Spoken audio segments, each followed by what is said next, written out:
Mus globoja Vytauto didžiojo universitetas ir Azijos studijų centras.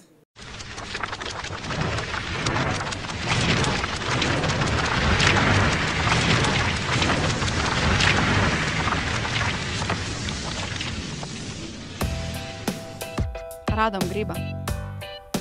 Sveiki, su jumis į Asia, o man turbūt nebereikia prisistatyti, visi puikiai pažįstate. Taigi mes ir toliau tiesiame tiltus tarp Lietuvos ir Rytų Azijos. O spalis, galiu pasakyti, buvo itin derlingas renginys.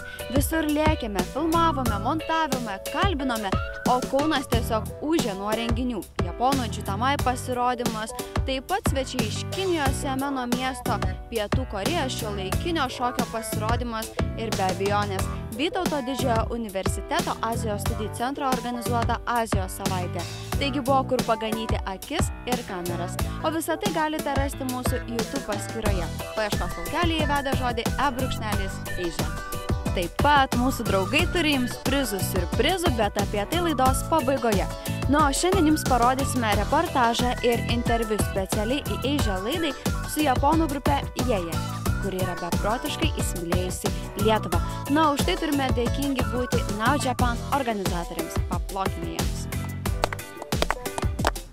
Taigi patogiai įsitaisom ir važiuojam.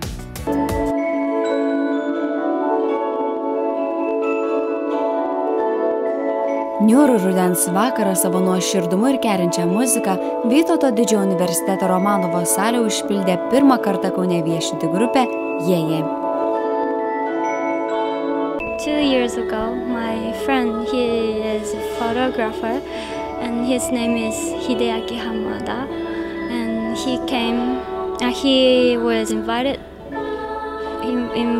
from Now Japan, and then when he came to Lithuania, he pushed my songs to the organizer, and then he was like, please take Yeya to Lithuania, please take the Yeya to Lithuania, and then we came here now. Jeja tai kvartetas iš Japonijos, atliekantis ne tik džiazo, bet ir indie rock bei elektropop muziką.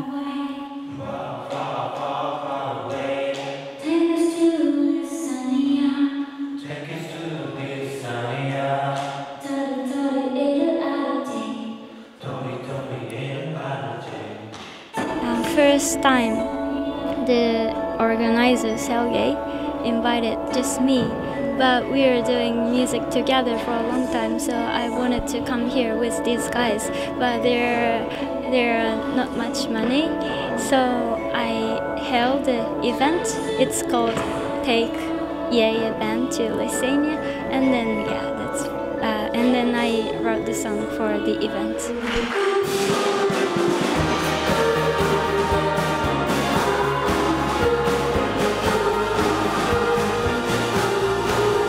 We're really enjoying the Lithuania. There are so many kind people in Lithuania, and they really takes care of us. And then we went so many places like Pili Street, and then we saw so many buildings, and it was wow. And then we don't have such beautiful buildings in Japan, so we were so surprised, and then we were in a film like Harry Potter.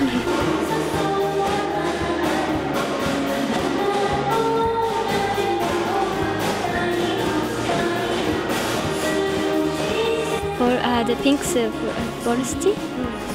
Borscht with French fries was really good, and then we ate teperine. Did you like them? Yeah, it was very good, but I just needed just a small one. It made me so full.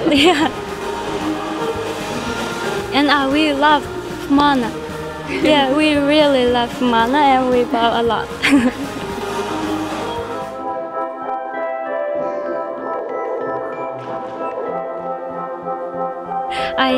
I have 3 older brothers, and they are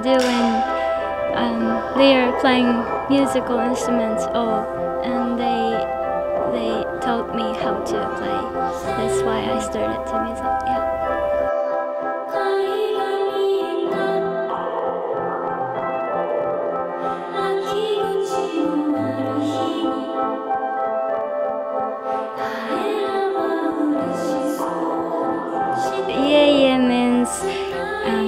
grandfathers in Chinese, actually. Yeah, I was studying Chinese when I was in university, and somehow I like grandfathers, so that's why I named it.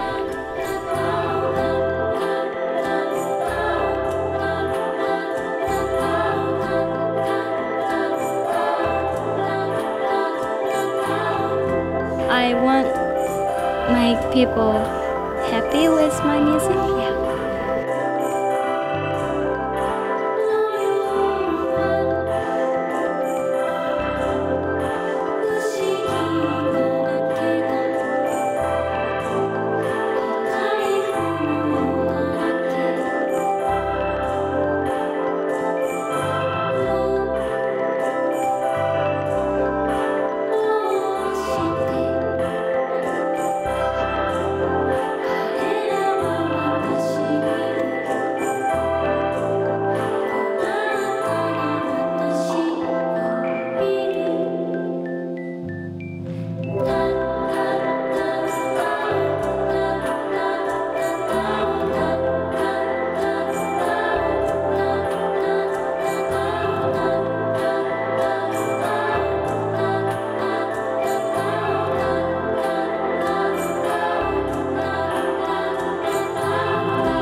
Konbanwa. Kaip minėjau praėjusioje laidoje, šiandien apžvelgsime siaubo žanro anime. Artėjant Halloweenui juk reikia turėti šiokį tokį sąrašą. Pirmasis šiurpą keliantis anime Mirai Nikki. Istorija sukosi aplink Amano Jupiterio, vienišių, kuris kasdien stebi aplinką bei pildo dienoraštį savo mobiliajame telefone. Vaikino draugai tėra įsivaizduojami. Tai laiko ir erdvės dievas, Diesas ir jo padėjėja Murmur. Staiga Jupiterių gyvenime ima dėtis keisti dalykai. Vaikinas pastebi, jog jo dienoraštis pats pildosi, pranešdamas jam apie visus grėsmingus posūkius ir eikšik, Monika, kas yra? Sakyk, nu. Murmur. Nu tai kas toks vardas? Vaikinas pastebi, jog jo dienoraštis pats pildosi, pranešdamas jam apie visus grėsmingus posūkius ir duodamas visus teisingus atsakymus dar prieš kam nors nutinkant. Diusas pareiškia, jog jis nėra jau toks įsivaizduojamas ir jog Jupiterių įtrauktas į žaidimą, kurio tikslas pakeisti Dzeusą, tampant laiko ir erdvės dievu. Tiesa, žaidimas netoks jau paprastas. Be Jupiterių žaidime dalyvauja dar 11 žaidėjų. O norint laimėti, reikia juos visus surasti ir nužudyti, kol jie to nepadarė pirmieji.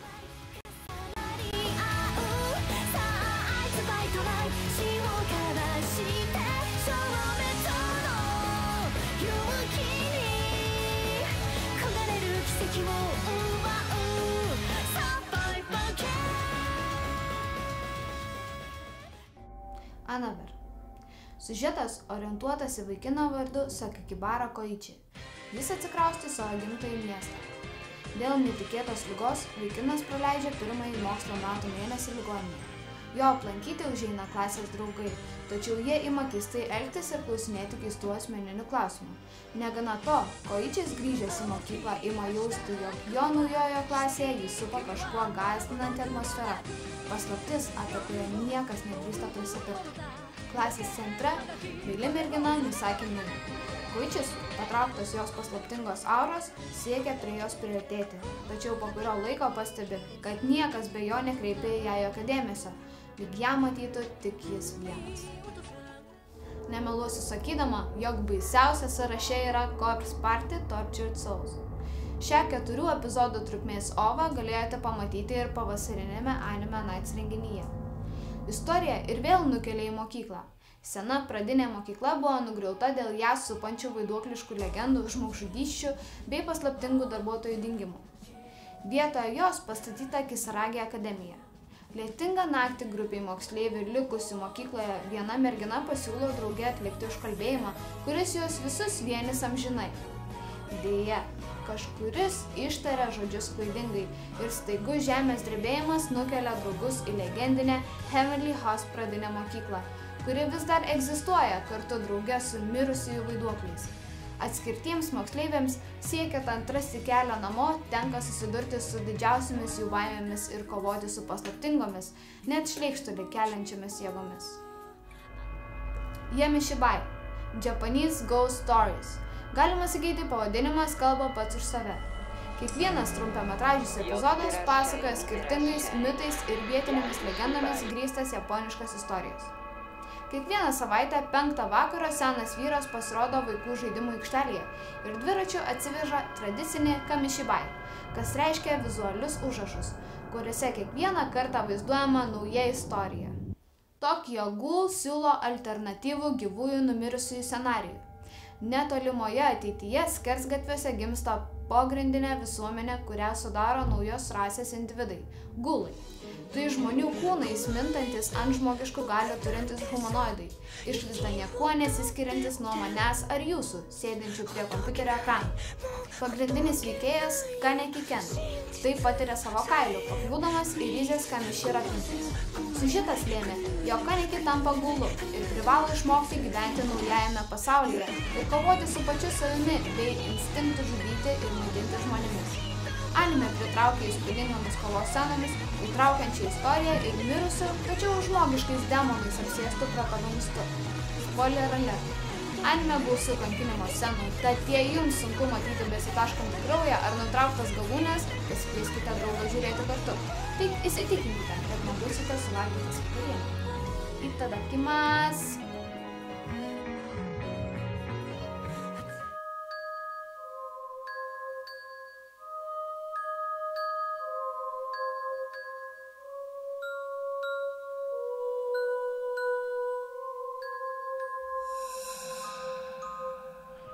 Sveiki, su jumis sveikinasi Zita ir Rūta. Šiandien supažindinsime su 3 siaubo žanro filmais, kurie padės jums praleisti Helovyno vakarą ypatingai linksmai. Taigi pirmasis kinų siaubo filmas Liftas į pragarą. Siužetas labai paprastas. Liftas keliauja 18 aukštą po žeme ir žudo žmonės, tačiau aukos neatsitiktinės. Kasgi mums patiko šiame filme? Tikroviški vaiduokliai, nuoseklus pasakojimas ir netikėtas siužeto posūkis. Taip pat atidumas detalėms, gražus aktorius ir visa tai leidžia žiūrovams patiems susimastyti, kasgi vis dėlto vyksta ligoninėje. Bet vis dėlto yra ir trūkumų. Atsižvelgiant į tai, kad filmas sukurtas 13 metais, reikia pripažinti, kad ligoninė atrodo lyg pastatyta 20 amžiaus pradžioje, o veikėjų šukuosenos ir aprangos stilius. Kągi. Antrasis filmas – korėjiečių psichologinis siaubo filmas Dviejų seserų istorija. Siužetas pasakoja apie 2 seseris, kurios grįžo iš psichiatrinės ligoninės ir namuose vyksta vis daugiau trikdančių atsitikimų tarp jų ir pamotės. Turiu pripažinti, kad pradžioje veiksmas vyksta ganėtinai lėtai. Po filmo man vis dar liko neatsakytų klausimų. Filme nepamatys ir daugybės kraujo scenų, pjaustymo ir žudimo. Tačiau įtampa išliko nuo pradžios iki galo. Siužeto posūkiai tik dar labiau paveikia tavo mintis. Taip pat stebėtinai gera vaikų vaidyba. Aš manau, kad geras siaubo filmas yra tas, kuris priverčia paširpti net ir žiūrint dienos metu. Šis filmas būtent toks ir yra.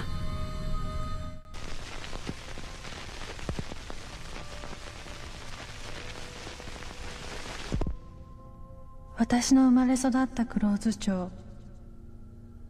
これからお話しするのは、この町で起こった奇妙な話の数々です。Kalbant apie japoniškus filmus, turbūt daugelis esate girdėję apie tokius šedevrus kaip Skambutis ar Pagieža. Būtent dėl to apie juos ir nekalbėsime, o kalbėsime apie Uzumaki. Bet ne Naruto Uzumaki. Tai Higučinski režisuotas 2000 filmas, paremtas tokio pačio pavadinimo manga. Uzumaki pasakoja apie miestelį, apkrėstą spiralių, pradedant nuo sraigių kiautų, baigiant įmantriomis šukuosenomis ar mokytojais, virtusiais šliužais. Pats filmas padalintas į 4 skyrius. Kuo toliau, tuo jie įdomesni bei keistesni. Iš pradžių net gali pasirodyti, kad žiūrite romantinę komediją, tačiau pažiūrėkite iki galo. Kinematografija taip pat puikiai išpildyta. Išryškinta žalia spalva, kiek neįprasti filmavimo kampai filmui tikrai nekenkia, o tik prideda savitumą. Tai nebus toks įprastas vakarietiško tipo siaubo filmas, kur kas tik netingi bando netikėtai išlįsti į kadrą bei taip išgąsdinti žiūrovą. Tai bus truputį daugiau filosofijos bei nerimo. Taip pat siūlau pažaisti ir skaičiuoti, kiek iš viso spiralių pamatysite filme. Skaičius turėtų būti nemažas. Šiandien atsisveikiname, o jums linkime sėkmės bei ieškant tų spiralių.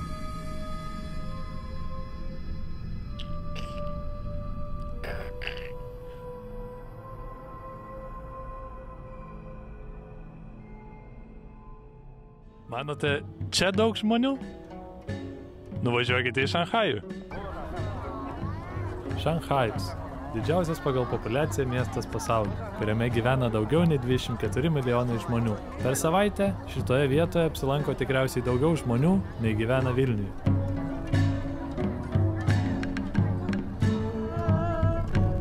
Dieną galime pastebėti, kad Šanchajus labiausiai laivų, o gal tiksliau baržų, krautas uostas pasaulyje.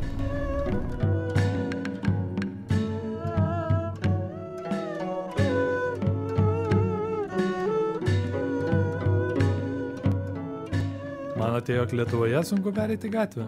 Keliamės į vadinamąją pandų sostinę Čengdu.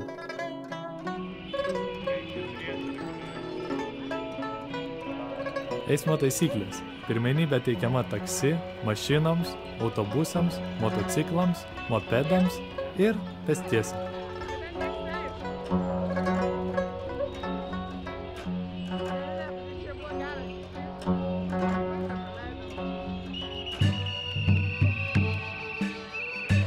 Pagrindinė pėsčiųjų taisyklė – nesustok kelyje. Gandai sklinda, jog Kinijos vairuotojai iš anksto apskaičiuoja, kokiu kampu apvažiuoti kliūtis kelyje.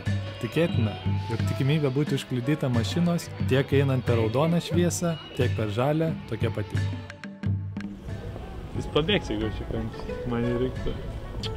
Nu, ne užpakalio atsisuk. Ateik.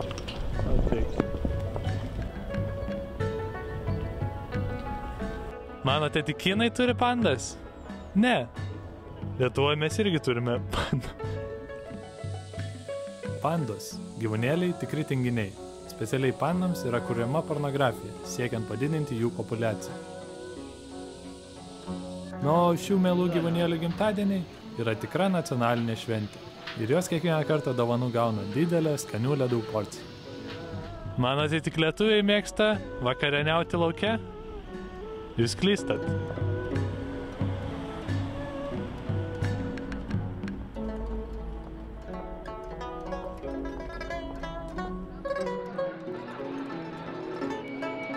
Sklinda gandai, jog kinai valgo viską, kas juda. Kinų gatvėje galima rasti nuo varlių ar skorpionų iki kiniškų čeburekų. Tačiau kinai valgo ne viską, kas juda, o kas skanu ir jau nebejuda. Kinijoje yra daug paukščiukų. Ir jie negyvena taip ramiai kaip Lietuvoje.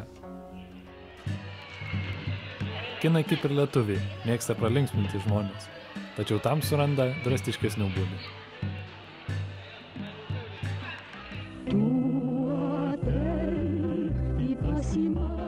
Lietuvos senjorai linksminasi šitaip, na, o nusikelkime į Kiniją. Kadangi Kinijoje gyvena labai daug žmonių ir kiekvienas žmogus turi talentą, jį siekia išnaudoti bet kur. Kiekvieną vakarą galime pastebėti vyresnius žmonės, šokančius ar dainuojančius visose Kinijos parkuose.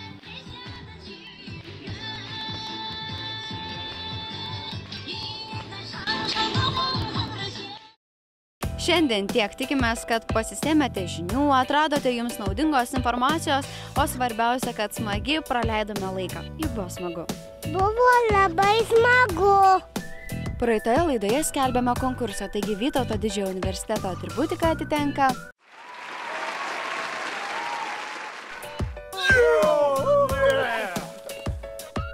Praeitoje laidoje susipažinome su kaligrafe ir dailininkė Dalia Dokšaitė, kuri vienam iš jūsų nori padovanoti savo autorinį paveikslą. Taigi būkite aktyvus, o sąlygos vėlgi labai paprastas – paspausti like mūsų Facebook puslapyje ir pasidalinti šią laidą. Taigi nugalėtoją paskelbsime lapkritį. Šiandien tiek, pasidžiaukime paskutiniais auksinio rudens mėnesiais ir nepamirškite, kad visada laukiame jūsų komentarų ir idėjų. O mes ruošiame jau lapkričio laidą. Ir galiu išduoti mažytę paslaptį, jūs laukia pažintis su japonų fotografu. O kas jis toks ir kaip jo keliai atvedė iki Lietuvos, sužinosite kitoje laidoje. Taigi, nesakau ate, sakau iki.